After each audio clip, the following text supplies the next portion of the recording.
Hello and welcome to Rock Paper Shotgun, or should that be Rat Paper Shotgun?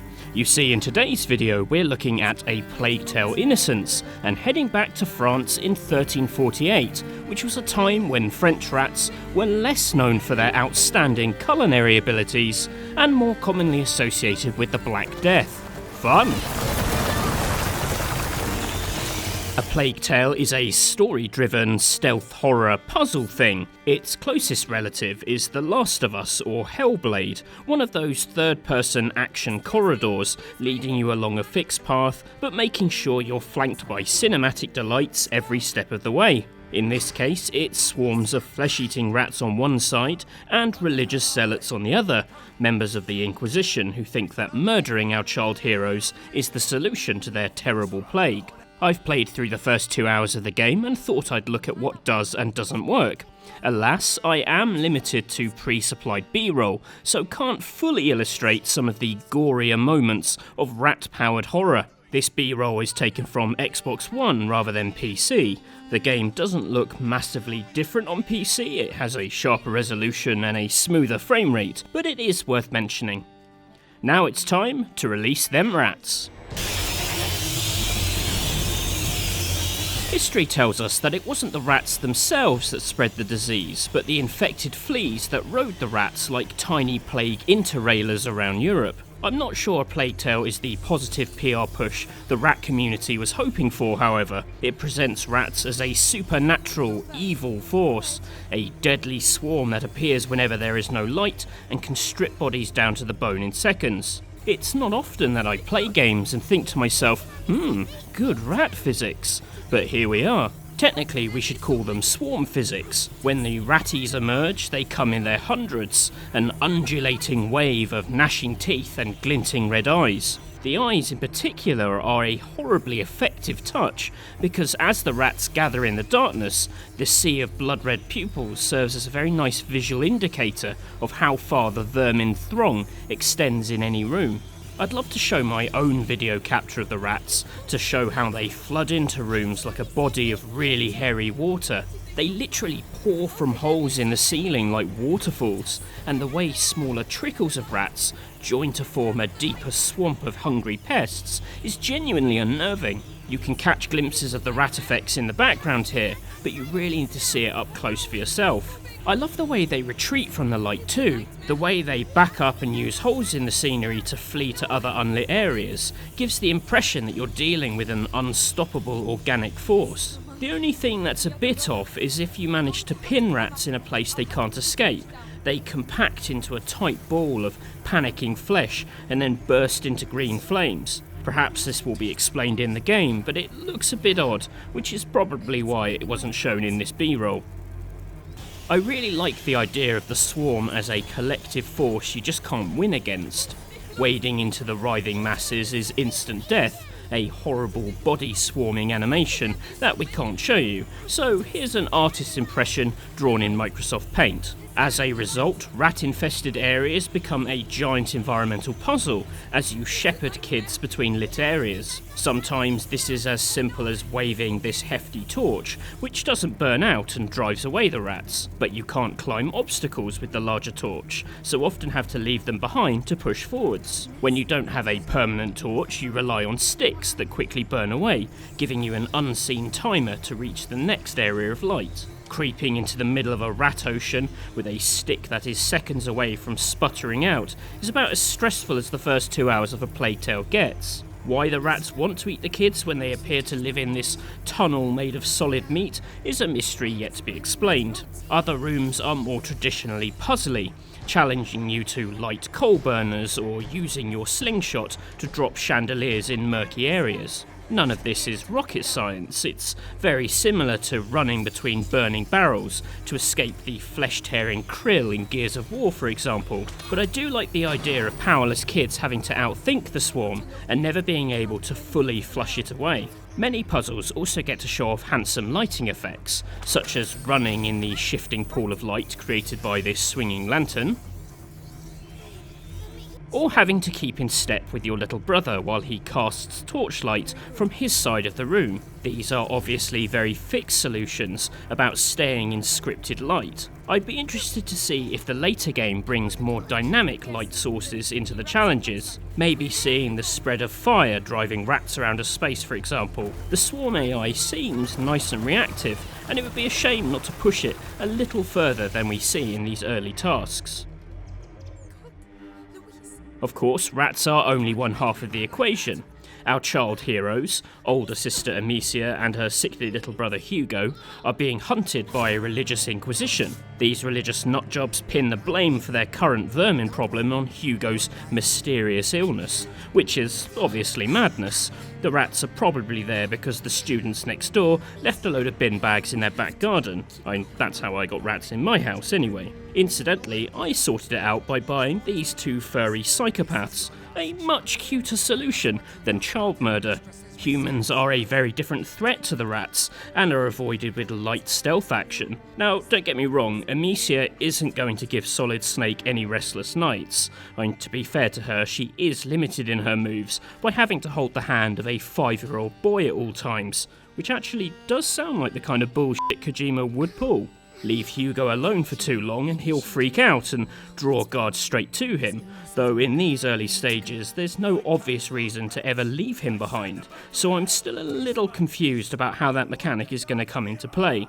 Stealth is otherwise pretty simple. You crouch behind waist-high objects and scamper through the tall grass to avoid filling the alert meters of nearby guards. Maybe it's because the tutorial is set in a lovely manor garden with tall hedges, but it actually reminded me of slipping past the guards outside Hyrule Castle in Legend of Zelda Ocarina of Time, although Princess Zelda doesn't get chewed to death by rats. Moving on. When you do hit a pair of more watchful eyes in your way, you can throw stones at metal objects to create a distraction, or chuck a ceramic pot to shatter on the ground. Pots are rarer and you can only carry one at a time, but they let you create distractions without a metal surface. I like that the rules are very simple and fair, with a clear visual indicator showing exactly which guard will hear what noise and then go and investigate, so you can be very clinical as you herd them about. As with the rats, I'm quite taken with the idea of frail kids having to slip past stronger enemies. There are moments where guard sees Hugo, but it's solved with a slingshot. Again, combat feels more like a puzzle. This brute has to be slowly undressed by hitting armor clasps, for example. It's pretty simple stuff, but I did like the way the game conveys Amicia's horror at taking her first life by suddenly interrupting the soundtrack. Yes, and never come back! I didn't want to. Amicia! Amicia! It's a small but delicate touch. All of these sneaking systems add up to stealth that moves quite quickly, which is good in scenes where you're meant to be urgently escaping an angry mob. But I worry it's slightly too prescribed, that each encounter has a fixed solution, not unlike the light-dark puzzles in the rat-infested crypt. Admittedly, this is just the opening hours, where you tend to fence people in to teach them ideas, but there was never a moment where I felt like I made a big breakthrough myself. Everything is very laid out, whether by handing you the exact ammo you need to distract the given enemy, or drawing your eye to the helpful props with lines of dialogue. Even outside of stealth, there are a lot of scenes where you're walking the exact path the developers have made for you. In the opening 2 hours, there are a couple of chase sequences through forests and the town, which basically boil down to pressing forward and keeping an eye out for which of the forking paths has enemies on it. That was forking, in case you think I was being needlessly rude. There's nothing offensively bad about press forward to win cinematic sequences. Uncharted has made them into an art form, but they have none of the tension of cowering in the middle of a rat swarm, or hoping that a religious thug doesn't discover your hiding place. As I mentioned with the rat puzzles earlier, I hope these early hours are just teaching us about enemy behaviours that will play a part in more dynamic action later on. We've seen earlier footage of scenes where rats can be used to take down enemy soldiers by smashing their lanterns to cause the swarm to pounce on a sudden patch of darkness, but I hope the game can get to that stuff quickly. Horse. You've been going on about this walk for ages. Why here? The tree. Which tree? The apple tree, Father. I want to take the knight's challenge once more. On a more positive note, let's talk about the story. It's actually quite hard to talk about A Plague Tale's events, not because we lack the B-roll, but thanks to a long list of spoilers we can't mention. It's quite a funny collection, truth be told, basically a list of horrible things happening to people/things that you love. Short version is, Amicia is not having a very good day. But even without specifics, I can say that I really enjoyed the beginnings of the tale.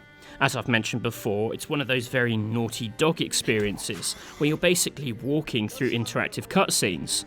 One second you're hunting with your father, the next you're exploring your house as kindly servants go about their daily business. It manages to establish a very sweet, charmed life in quite a short amount of time, giving you just enough to be invested in before feeding everything to a billion rats. It's certainly helped by the French countryside setting, the bucolic autumn hues, and some lovely voice acting from Amicia.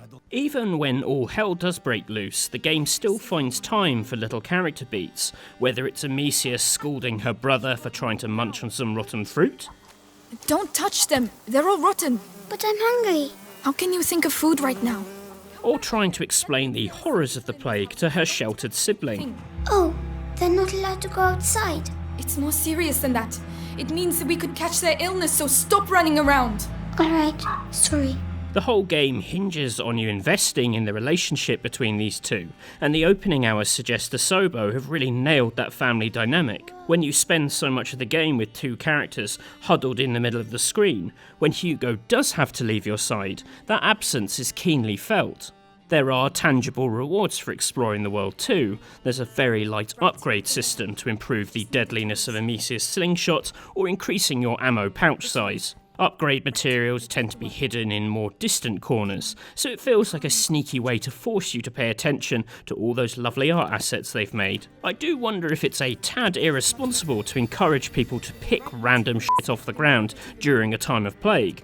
I was taught in junior school that people would sterilise objects in vinegar before handling them, but I imagine that would probably be a cumbersome gameplay loop. I definitely want to play more of A Plague Tale. I got to the end of the demo and was quite sad that I didn't get to see where the story went next. Also, I'd want to see the rats eat more people. Amicia and Hugo's predicament is a good one, sandwiching them between two horrible forces that they can't do anything about. And there are loads of solid ingredients that, taken alone, may seem a tad underpowered, but combined could create some wonderful action. I'd love to see what happens when rat stealth and human stealth has to happen at the same time, for example. One enemy fears the light, the other can use it to see where you are. It could make for a great dilemma. Thankfully, we don't have long to wait to see if A Plague Tale does deliver on its promise. It scurries out of its rat hole on the 14th of May. We'll definitely be covering it closer to release, so if you have any questions about what we played in the first few hours, please do pop them in the comments. Of course, don't ask me to reveal any story secrets, as Focus Home Interactive will set their army of rodents on me.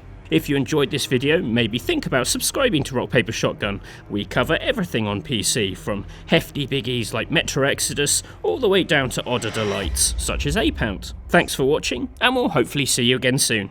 Bye for now!